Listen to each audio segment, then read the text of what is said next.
안녕하세요. 여러분의 합격을 기원합니다. 중졸 검정고시 영어 송현입니다. 만나서 굉장히 반갑습니다. 혹시 오리엔테이션 듣고 오지 않으신 분들은 강의 멈추고 얼른 오리엔테이션부터 듣고 오시면 좋겠습니다. 오리엔테이션 놓치면 이 강의를 어떻게 들어야 하는지 헷갈릴 수 있다. 자, 그러면 다 들었다라고 생각을 하고 1강부터 시작해 볼 거예요. 첫 번째 시간은 Part 1 어휘 솔루션의 단어를 정리할 겁니다. 그런데 교재를 보시면 아시겠지만 1600개 정도의 굉장히 많은 단어들이 나와 있어요. 이거 다 어떻게 하라는 거야? 당연히 여러분들이 그걸 다 공부하고 알면 좋겠지만 여러분들의 시간 제약이 있겠죠. 그리고 강의에서 그 모든 표현을 다 다룰 수는 없습니다. 그래서 그 중에서 여러분들이 반드시 알아야 하는 기본적인 빈출되는 표현들을 간단히 정리를 해볼 거고요. 정리하기에 앞서서 어떻게 단어를 공부해야 되는지 먼저 알려드리도록 하겠습니다. 교재 이쪽부터 42쪽에 나와 있는 표현들의 일부를 가지고 왔어요. 오늘 강의에서 다루는 이 내용들은 제가 추후에 자료실에 업로드를 할 겁니다. 그래서 그 시험 직전에는 자료실에 있는 자료를 보고 이런 단어들이 있었지라고 복습을 해 주시면 돼요. 단어라고 하는 건 어떻게 공부를 해야 할까? 단어를 모르면 독해도 안 되고 문장을 이해하거나 어떤 것도 되지 않습니다. 그래서 단어는 기본적으로 우리 수험생 여러분들이 공부를 해 주셔야 되는데 어떻게 공부를 해야 하냐? 추천해드리는 방법은 바로 오감을 활용한 오감 학습입니다. 이건 제가 그냥 이름을 붙여놓은 건데 오감이라고 하는 건 5가지의 감각이죠. 우리가 가지고 있는 감각기관을 통해서 느끼는 그런 것들을 활용을 해보자. 예를 들어 무슨 말이냐? 일단 단어를 봤을 때 눈으로 한번 보는 겁니다. 그 눈으로 읽어보고 철자를 익히는 거예요. 그리고 동시에 발음을 해보는 거예요. 여기에 지금 화면에는 발음 기호표를 넣지 않았지만 여러분들이 가지고 있는 교재에는 발음 기호표가 나와 있습니다. 요새는 전자사전도 전자사전이라는 것도 되게 옛날 말이죠. 인터넷에 검색을 해보면 그 인터넷 사전에 전부 발음들이 나와 있어요. 그래서 그 발음을 직접 들어볼 수가 있다. 그런데 저는 이제 발음을 직접 들으면서 공부하기도 했지만 발음 기호표를 아예 공부를 했어요. 그래서 이렇게 발음 기호표가 나와 있는 교재들을 보고 바로바로 말을 해가면서 단어를 공부를 했다. 그리고 정말 발음이 뭔가 와닿지 않거나 잘 이해가 되지 않는다 싶을 때는 발음을 들었습니다. 그래서 여러분들에게도 시간이 여유가 있다면 발음 기호표를 한번 공부해 보는 것도 좋을 것 같아요. 이 발음 기호표라고 하는 게 어떤 식으로 자음과 모음을 발음해야 하는지를 알려주는 겁니다. 그래서 그런 것들을 알고 나면은 발음을 해볼 수가 있겠죠. 그래서 눈으로 보고 입으로 말하고 그리고 손으로 쓰는 겁니다. 예를 들어 about이라고 하는 단어가 있으면 그냥 about만 하지 말고 이렇게 처음에는 써보는 거예요. 그럼 얘는 관하여, 대략 이런 의미를 가진 단어구나 라는 걸 알 수 있는 거죠. 시간이 많지는 않겠지만 적어도 이 교재에 나와 있는 이 1000몇백 개에 해당하는 단어는 여러분들이 공부를 해 두시면 좋다. 그런데도 참 저는 시간이 없어요. 단어 외우는 게 정말 싫습니다. 라고 하면 오늘 강의에서 다루는 이 단어들만큼은 공부를 하셨으면 좋겠습니다. 그럼 이제 어떻게 설명을 할 거냐? 지금 나름 이렇게 줄여놨지만 뒤로 한번 넘겨볼게요. 뒤에 계속해서 단어가 나와요. 아무리 단어를 많이 압축해서 제가 제시한다고 해도 이렇게나 많은 단어들 뒤에 더 있습니다. 얘기를 할 건데 이 단어들을 제가 일일이 하나씩 이 단어는 이렇게 발음을 하고요. 이렇게 씁니다. 라고 설명하면 참 지루하고 여러분들이 어느새 또 이 강의를 끌 수가 있겠죠. 그래서 어떻게 설명할 거냐면 이 중에서도 핵심이 되는 단어를 위주로 설명을 할 거고 또 설명을 할 때 이렇게 묶어서 공부를 하면 좋습니다. 이런 식으로 접근해 보세요라고 알려드릴 거예요. 자, 그러면 이제 본격적으로 단어 얘기를 해보겠습니다. 우리가 먼저 볼 건 우리 10번과 11번, 12번입니다. 근데 제가 밑줄을 칠 때 act라고 하는 ACT에 공통으로 밑줄을 그었어요. 왜 그럴까? act는 행동하다 혹은 행위라는 의미, 그리고 action은 조치나 행동, activity는 활동입니다. 동일한 말로 시작하고 있어. 이 말의 뿌리가 같다는 겁니다. 그래서 단어를 공부할 때는 act와 action과 activity는 완전히 다른 단어야 라고 생각하지 말고 뿌리가 같겠구나 라고 의미를 통해서 추론해보고 단어를 공부하면 새 단어를 공부하더라도 마치 한 단어인 것처럼 조금 더 쉽게 공부할 수 있다라는 겁니다. 그리고 또 단어를 공부할 때 행동하다와 행위, 이건 품사가 다릅니다. 뒤에 문법 솔루션 시작할 때 첫 시간에 품사 얘기를 할 건데 단어를 공부할 때는 품사를 잘 생각을 해야 돼요. 품사라고 하는 건 단어의 기본적인 역할입니다. 행동하다는 동사이고 그리고 행위는 명사입니다. 그리고 11번과 12번에 나와 있는 이 단어들은 명사로 쓰이는 거예요. 그래서 의미를 딱 봤을 때 얘는 명사지, 얘는 뭐 형용사지, 동사지 라는 걸 생각하면서 공부를 하시면 좋겠습니다. 자, 그리고 나서 또 보면 14번도 add는 더하다, 보태다라는 의미의 동사이고 addition은 부가, 첨가라는 명사입니다. 그래서 여기도 잘 보면 add라는 말이 add가 공통으로 보이죠. 아, 뿌리가 같겠구나 라고 생각을 하면 돼요. 그리고 잘 보면 7번은 accident 그리고 17번은 advice 이런 말들이 나와 있어요. 자, 이런 단어들은 실제 기출문제에서 주로 활용이 되고 이런 단어들을 알았을 때 이 글의 소재와 흐름이 무엇인지 대강 예측을 해볼 수가 있다. 그 다음으로 넘어가 보겠습니다. 자, 그러면 81번을 한번 볼게요. bake는 빵을 굽다라는 뜻, 그 뒤에 r을 붙이면 baker, 빵을 굽는 사람, 제빵사, 그리고 그 뒤에 y를 붙이면 bakery, 빵집이라는 뜻입니다. 아, 여기도 뿌리가 같구나라고 생각하면 되고 bakery라는 단어가 나올 때마다 제 강의에서 얘기를 하는 일화가 있어요. 저는 중학교 1학년 때 영어를 공부를 하기 시작했습니다. 초등학교 때부터 배우기는 했지만 제가 막 영어를 좋아하거나 그러지는 않았어요. 그래서 이 bakery는 왜 얘기를 했냐? 처음에 영어를 공부할 때 저는 발음을 이 철자를 기준으로 생각해 봤어요. 그래서 A는 R라고 발음을 하고 E는 우리말로 L라고 발음하는 것 같은데 그러면 이 단어는 어떻게 읽어야 될까?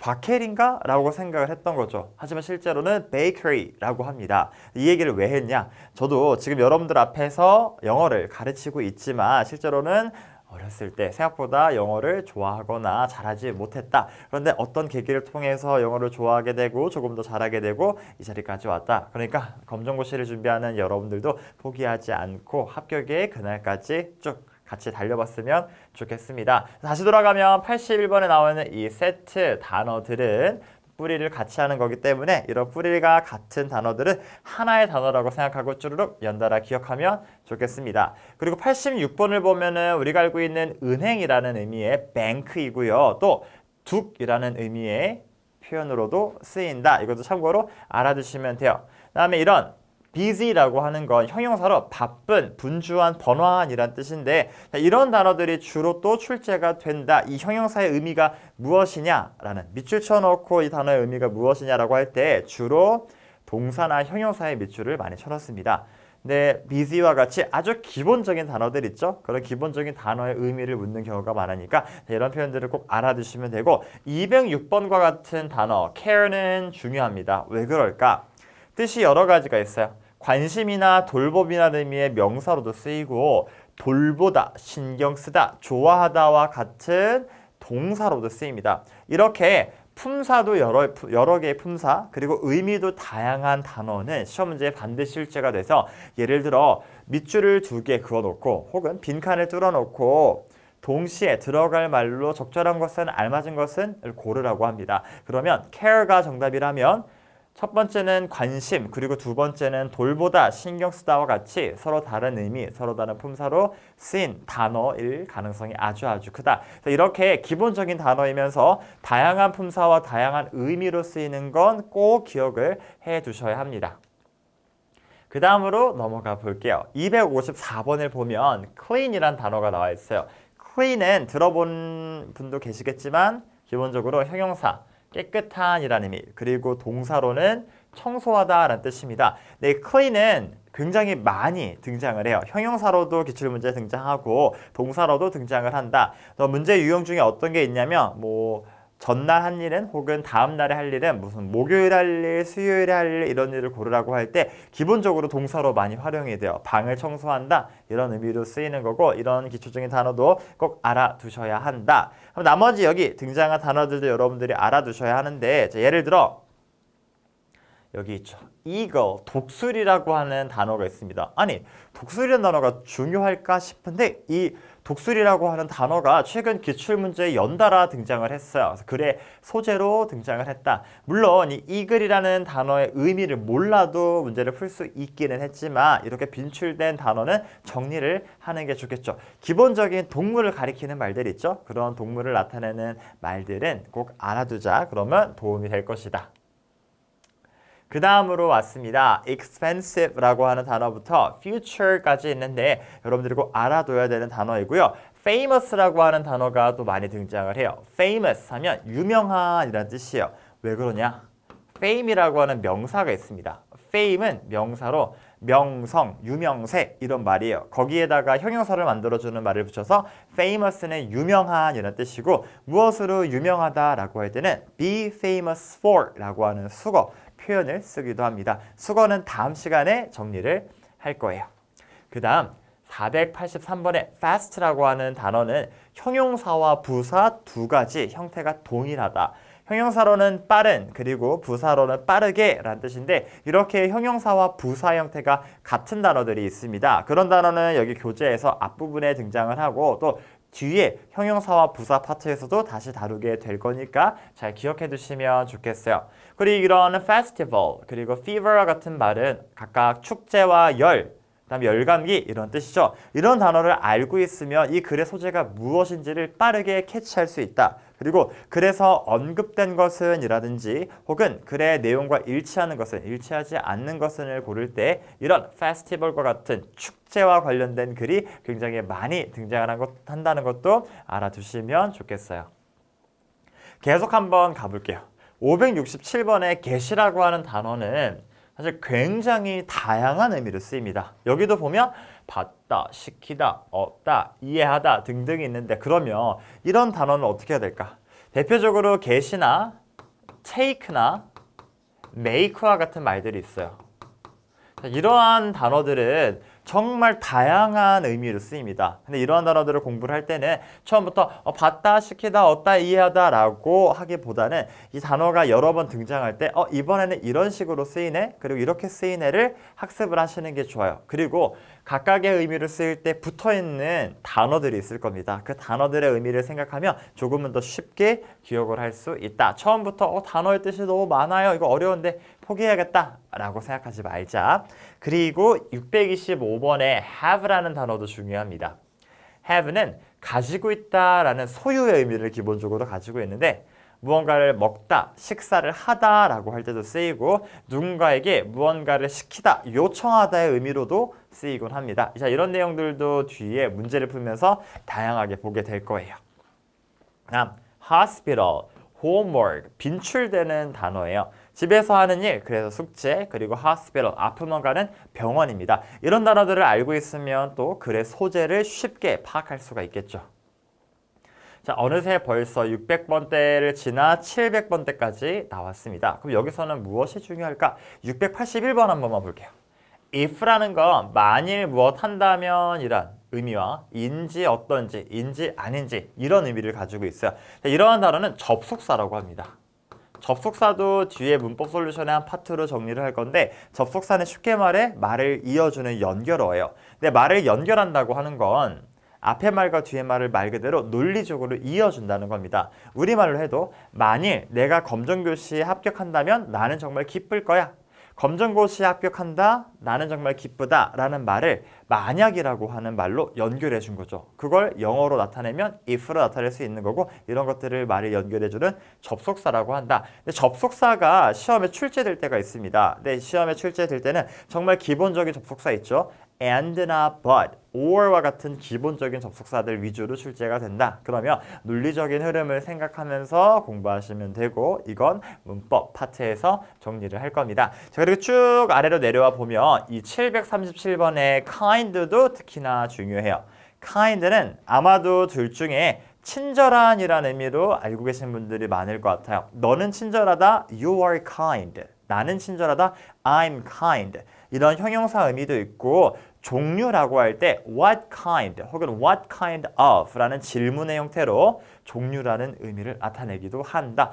이렇게 형용사로도 쓰이고 명사로도 쓰이는 단어 그리고 의미가 완전히 연결되지 않습니다. 달라요. 그러면 당연히 문제로 출제될 수가 있겠죠. 그리고 나서 763번부터 또 888번 이 사이를 보면 장소를 나타내주는 말들이 보입니다. library, 도서관도 보이고요. 그리고 museum, 박물관도 보입니다. 핵심이 되는 기본적인 단어들이고 이렇게 도서관이나 박물관이 나오면 이 장소 내에서 할 만한 대화나 이 장소와 관련된 글이 등장할 가능성이 크다. 그리고 794번을 보고 넘어갈 건데 lose는 잃다와 지다라고 하는 두 가지 기본적인 의미를 가지고 있어요. 이럴 때 lost는 lose의 과거 분사 형태이다. 그리고 잃어버린이라는 의미로 쓰이기도 한다고 합니다. lose라고 하는 단어의 과거형. 근데 과거라고 하는 건 시제를 공부할 때 말씀을 드릴 건데 시제라는 건 시간 개념을 언어로 나타낸 거예요. 그냥 먹다라는 말이 있으면 우리말로 생각했을 때 과거의 일은 먹었다. 그리고 아직 하지 않은 미래의 일은 먹을 것이다. 이런 식으로 표현하죠. 그걸 영어로 똑같이 나타낼 수 있고 그러한 개념을 시제라고 하는데 동사를 공부할 때 이런 과거 형태를 꼭 아셔야 합니다. lose는 잃다 혹은 지다라는 의미. 그러면 과거형인 lost는 잃어버렸다 그리고 졌다와 같이 과거로 해석해 주는 거고 동사는 크게 두 가지입니다. 규칙 동사와 불규칙 동사. 그래서 과거형이 규칙을 따르면 규칙 동사, 규칙을 따르지 않는 형태면 불규칙 동사이고 자, 이건 동사의 변화라고 하는 파트에서 정리를 하게 될 거예요. 그래서 거기까지 공부를 하고 나면 교재에서도 뒤에 제시를 하거든요. 거기 나와 있는 동사의 과거 형태 정도를 꼭 알았으면 좋겠다. 거기서 자세하게 설명을 할 겁니다.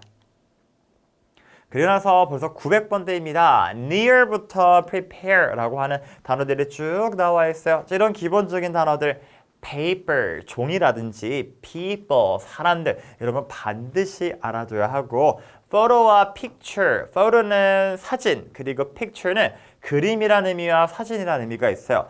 그래서는 만약에 이게 그림인지 사진인지 헷갈린다 싶을 때는 그 맥락을 통해서 판단을 하시면 되고 사진을 찍는다는 영어로 take a picture 혹은 take a photo라고 합니다. 그래서 만약에 이 picture라고 썼을 때 그림인지 사진인지 헷갈릴 것 같다. 근데 만약에 사진을 나타내고 싶다 할 때는 명확하게 photo라고 하는 단어를 써주기도 합니다. 그리고 plant는 식물이나 공장인데 주로 기출문제에서는 식물이라는 의미로 많이 제시가 돼요. 그 다음으로 가볼까요? 어느새 벌써 1000번대로 넘어왔습니다. produce와 product 어떤가요? produce는 동사로 생산하다 혹은 농산물 그리고 product는 상품이나 제품이에요. 그래서 일련의 과정을 거쳐서 생산한 결과물을 우리가 상품, 제품이라고 하고 product라고 하는 거죠. 뿌리가 같구나. 형태가 비슷해 보이죠. 그 다음에 recommend라고 하는 단어도 알아두시면 좋아요. 대화에서 많이 등장하는 표현으로 무언가를 좀 추천해 줄래? Do you recommend? Can you recommend? 이렇게 질문을 많이 시작합니다. 권하다, 추천하다. 그리고 1151번 refrigerator. 가장 기본적인 단어인데 이 단어의 발음이나 철자가 쉽지 않아서 많이 놓치곤 합니다. 냉장고라는 뜻이에요. 일상에서 볼 수 있는 바로 그런 가전이죠. 자, 그 다음에 rich와 ride 이런 표현도 꼭 알아둬야 돼요. rich는 부유와 풍부한이란 뜻 그리고 반대말이 있습니다. 반대말은 poor, 가난한, 불쌍한 이런 의미예요. 이렇게 반의어 관계라는 것도 알아두면 좋겠구나. 반의어는 반대되는 의미를 가진 단어들을 반의어 관계라고 부르는 거예요. 그 다음에 ride는 ride a bike와 같이 어떤 무언가를 타다라고 할 때 쓰는 겁니다. 주로 자전거를 탈 때 ride a bike 혹은 여러분들도 좋아하실지 모르겠어요. 놀이공원에 가면은 놀이공원에 무엇이 있죠? 바로 놀이기구가 있죠. 놀이기구를 타다라고 할 때도 ride라고 하고 명사로 놀이기구를 ride라고 합니다. 그럴 때는 복수형으로 ride라고 많이 얘기를 해요. 그런데 어떤 교통수단을 탈 때는 ride라고 표현하지 않고 뭐라고 표현하냐면 주로 get on 이라는 표현을 씁니다. 혹은 take라고 하는 말도 써요. 그리고 내리다는 get off와 같은 표현을 쓴다. 다음 1222번 schedule이라고 하는 말. 그래서 스케줄 일정이고 대화나 지문 속에서 종종 등장하는 말입니다. 그리고 1224번 science는 과학인데요. 과학 말고 또 수학도 있죠. 수학은 math, 영어는 English. 와 같이 기본적인 과목을 나타내는 말들이 있습니다. 주로 많이 나오는 게 영어, 수학, 과학 이런 과목들이에요. 저는 과목들의 영어 의미가 아니죠. 영어 단어가 무엇인지를 알아두시면 또 독해를 할 때 큰 도움이 될 것이다.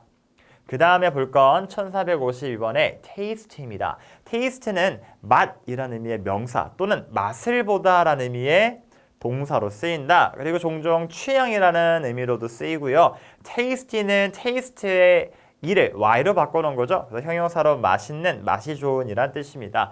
공부를 좀 한 친구들은 delicious라는 맛있는 이라는 의미의 다른 형용사만 알고 계실 텐데 tasty도 정말 흔하게 쓰는 표현입니다. 그 다음 1454번 teach는 가르치다. 그래서 그 뒤에 er를 붙이면 그 동사를 하는 사람이에요.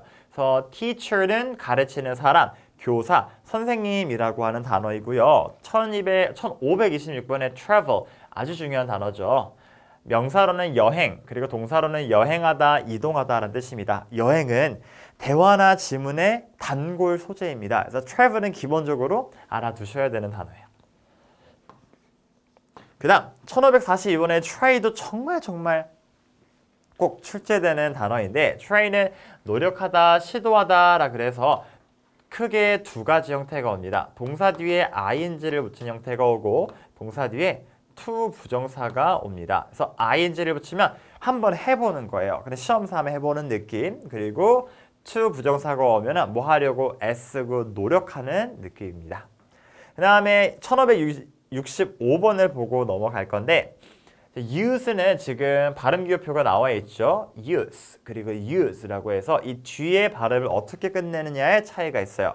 사용, 쓸모, 이용이라는 명사로 쓰일 때는 use라고 발음을 하고 사용하다, 이용하다와 같이 동사로 얘기할 때는 use라고 합니다. 이렇게 형용사, 명사냐 동사냐에 따라서 발음이 달라지거나 강세가 달라지는 단어들이 있어요. 그런 단어들은 여러분들이 추가적으로 발음을 공부할 때 알아두시면 어디 가서 영어 좀 하네? 라는 소리를 또 들을 수가 있습니다. 그 다음에 1570번만 정말 마지막으로 보면 vacation, 방학이나 휴가 역시 자주 출제되는 단어이죠.